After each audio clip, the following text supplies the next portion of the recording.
Okay, guys, I'm here for my review of episodes 19 and 20 of Power Rangers Dino Supercharge, the finale episodes. And I'm choosing to do both of these together because technically they do make up one finale, technically. Even though they're not parts, they do make up one finale. Excuse me. So, episode 19, called Edge of Extinction, starts in Amber Beach where the Rangers get a call about an egg in a power thing or something, and they take the egg back to the dinosaur museum's basement, and they discover it's a Greenzilla egg, and they destroy it.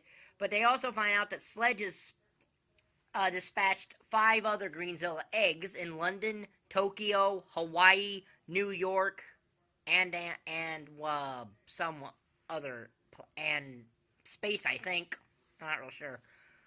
But so the Rangers all, Keeper tells them they need to morph and take care of the Greenzillas, and they use their swords and they all morph. But Kendall stays behind for some reason. I guess because she's a girl and not on the core team like Shelby. Because she's the only other, her and Shelby are the only 2 girls on this entire team.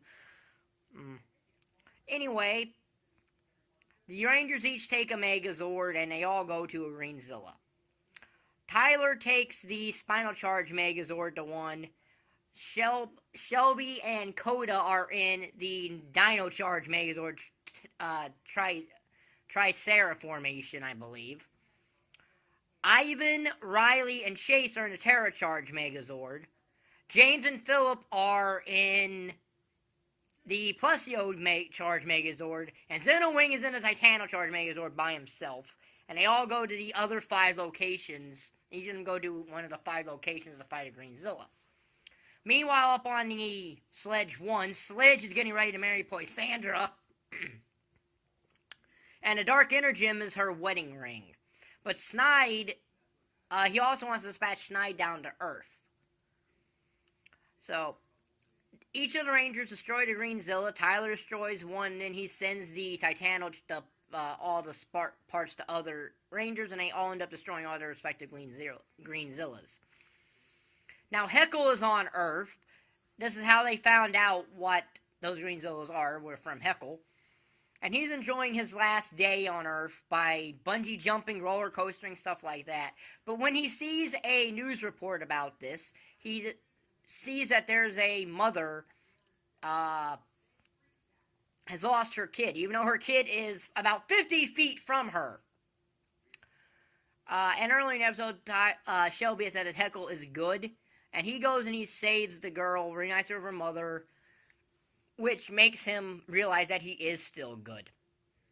Now, at this point, Snide's made his way to Earth and has found that other egg in the museum's basement, and he basically destroys the floor, and that's where he finds Kendall and Keeper. Kendall fights off Snide, but Snide's too powerful and Kendall by herself.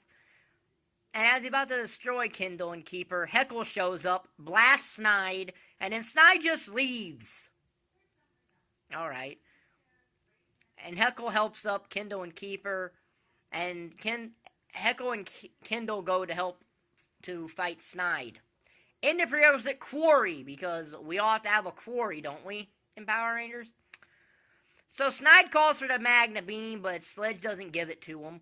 Now, Sledge does not even know that Snide is taking the Dark Inner Gem with him.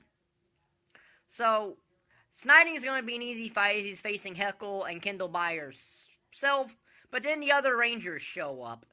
And using the Megazord and all the other Rangers and Heckle, they all blast Snide and they defeat Snide. But they don't destroy the Dark Inner Gem. So they pick the Dark Inner Gem out with a stick as to not touch it, put it in a container, and then they get a communication because Fury has found the base and Keeper's there, and that ends part 1. So part 2, we start where part 1 left off after a recap. The Rangers fight off Fury, but they've lost all their crystals to rejuvenate their inner gems.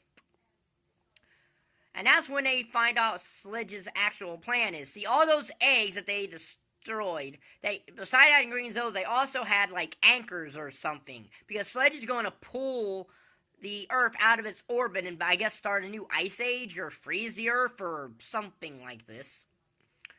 So, and the Rangers realize that they have to destroy the Dark Energy, but they can't. But only light can destroy the Dark Energy, right?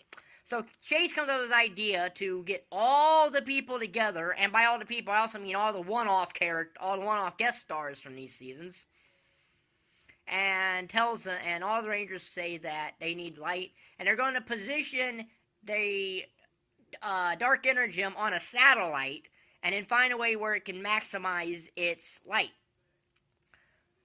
And using mirrors, they reflect the light from the sun using mirrors into the Dark Energy, which destroys it. But that has a very negative effect because it opens a black hole, and that black hole not only sucks Sledge through it, it also sucks the Earth through it. Whoops. But, the Rangers, realizing what they did, Keeper then tells them that they have one option. And they must relinquish, and they must throw their Energems into space. Because now the Dark Energy is destroyed, the power of the Energems can now reach their full power or something. So the Rangers throw all the Energems into space and they make a circle. And basically what it creates is a time hole. And the Rangers go through the time hole back to where the Energems are going to bond to the dinosaurs. They run into Keeper's past self, who wants them to prove that they bonded to the Energems, and they do, by doing their little hand-wavy thing. And then Sledge shows up, and the Rangers morph using the Energem by itself. Not the Charger or anything like that, the Energem by itself. Now, this is where we're running into our first major problem here. That shouldn't work. The Chargers are the main reason the Rangers can morph, not the Energem by itself. And on top of that, they haven't technically merged with the dinosaurs yet. So they really shouldn't even be able to morph that way either. And on top of that, Tyler comes in with his Battleizer, which I know it's Dino Drive or something like that. I've been calling it his Battleizer because that's essentially what it is.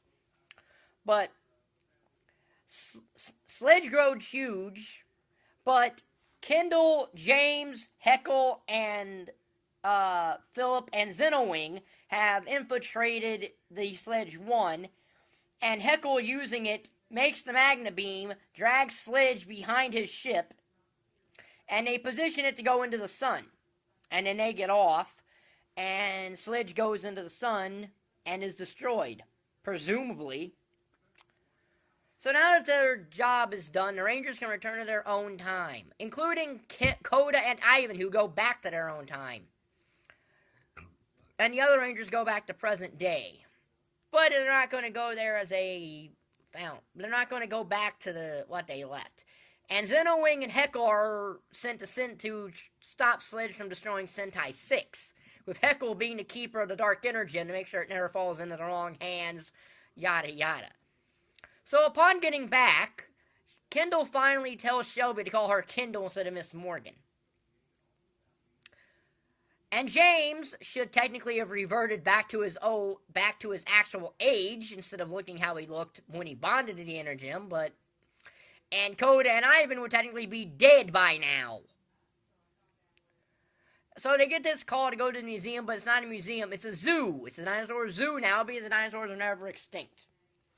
And therein is the other big problem with this.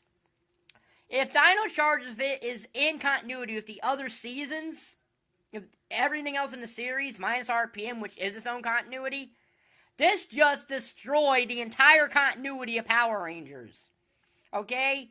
Because it means that MMPR and Dino Thunder never happened. Because their Zords are based on extinct dinosaurs, and that's how MMPR's power coins are made. So, yeah. On top of that, like I said, Kendall and Ivan would probably be dead upon returning to their own time. Or something. James should have reverted back to his age to his current age, instead of the age he currently is. And it's just a weird little odd thing. So I don't know if this was a reset button, and Dino Charge Onward is going to be the continuity or what, but if it's all in continuity, they really messed it up. So but I think the finale was a good two-part finale. The part one, or Edge of Extinction, was a really good episode, while End of Extinction was a good episode but has some massive flaws about time travel. I mean, at least they do mention that it changed the future, but Time Force did time travel the best because everything Rangers did was slowly changing time, the future Rangers in the past. So Time Force actually managed to do this right. So, yeah. That is the final review of Dino Charge and Supercharge. So, I will not be here doing another Power Ranger episode reviews until Ninja Steel comes in. But I will review the 2017 Power Rangers movie, and I might couple that with a review of the first MMPR movie. I don't know yet. So, all the episodes I reviewed are not already in the Dino Charge playlist will eventually be there. So they'll eventually be there. So, if you like the video, like button down there, subscribe button down there, and thank you for watching. Bye.